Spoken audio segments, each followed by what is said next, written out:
சீமான் தம்பி எங்க போனாலும் சீமான் தம்பி. சில பைய ஈன பயிலா இருப்பான், ஈத்திர பயிலா இருப்பான், பிக்காளி பயிலா இருப்பான். சில பைய வந்து இருப்பான். பிக்காளி பையனா என்னன்னு கேட்டாங்க எங்க அண்ணன். அவர் பிக்காளி பையன் சொல்லிட்டாருங்க. எங்க ஊர்ல சாதாரணமா சொல்லுவான். யார சொல்லுவான்? நில அபகரிப்பு பண்றவன் பிக்காளி பைய, ஆத்துமல்ல கொள்ளடிக்கிறவன் பிக்காளி பைய, கனிமூலத்தை கொள்ளடிக்கிறவன் பிக்காளி பைய, அண்ணா யூனிவர்சிட்டி மேட்டர்ல எஃப்ஐஆர் லீக் பண்ண அயோக்கிய பைய பிக்காளி பைய.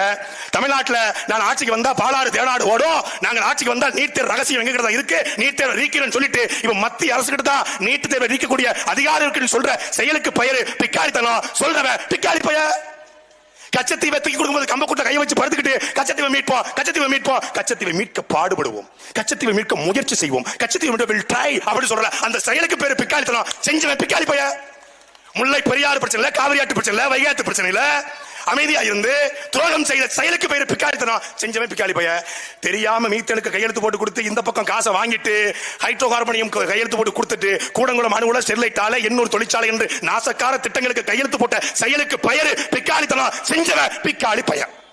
50,000 ஆண்டுகளுக்கு மூத்த தமிழை 5000 ஆண்டுகளுக்கு முன்பே உலகத்தின் இன்னொரு இரும்பு நாகரிகம் தொடங்குற காலத்துக்கு முன்பே இரும்பை உருக்கிற தொழிற்சாலையை வைத்திருந்த தமிழர்களை எவன் எவன் திராவிடன்னு சொல்றானோ அவன் தாண்டா பிக்காளி பையன்.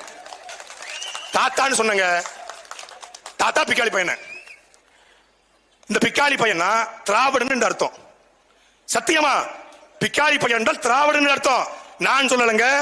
ஈழத்திலே வாழ்ந்த ஒரு மொழியியல் ஆராய்ச்சியாளர் தோழர் ஒருத்தர் சொல்லியிருக்காரு. அந்த நூல் ஆவணமாக இருந்தது, இருக்கிறது, ஆதாரம் இருக்கிறது என்கிட்ட. பிக்காளி பையன் என்றால் திராவிட ஆதாரம் இருக்கிறது. சும்மா பேச நான் ஒண்ணு கருணாநிதி வாங்கி கிடையாது, நான் சீமான் நம்பி போய் சொல்ல மாட்டேன். இருக்கு அந்த ஆதாரம். என்ன ஆயிடுச்சு என்றால் யாழ்ப்பாணம் நூலகம் எரிந்த பொழுது அந்த ஆவணம் அழிந்து போயிடுச்சு. அது அழிந்து போன ஆவணம் உனக்கு எப்படி தெரியும் கேட்கிறீங்களா? யாழ்ப்பாணத்துக்கு சுற்றுலா போன என்னுடைய தாத்தா சொன்னாரு. எங்க தாத்தா சுற்றுலா போனதுக்கு ஆதாரம் என்கிட்ட இருக்கு.